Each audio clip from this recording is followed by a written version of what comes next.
Hello everyone, it's me JP from UniqueTutorials. Today in this video I'll show you how to speed up showing extended menu of the context menu in Windows computer. So without further delay, let's begin. So whenever we right mouse click, we can see the context menu, right? So now whenever we try to place the mouse cursor on this option, say there is an extended menu, so we can see here.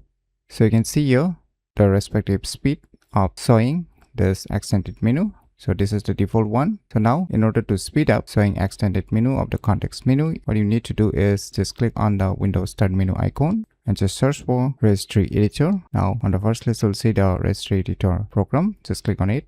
Now here you will see one folder name HKey current user. Just select it. After that just click on this left arrow icon. Now just select the control panel folder and once again click on this left arrow icon. Now just select this desktop folder and now just scroll down below on the right side. Now you will see here one option, menu show delay. So by default you can see here the value is 400. So now just double click on it. Now instead of 400 just set it to 0 and click on OK. Now you can just minimize it. Now on your computer keyboard, just press Ctrl Shift Escape to open the task manager. And now just select this Windows Explorer and click on this Restart Task. Now you can close this task manager. Now let me try to press the right mouse button. Now let me try to place the mouse cursor here. So you can see here the speed has changed. We have speed up showing extended menus quite faster than the normal one. So you can see. So if you want to restore it back, just move back to the same option which I've shown you earlier and just double click on this menu show delay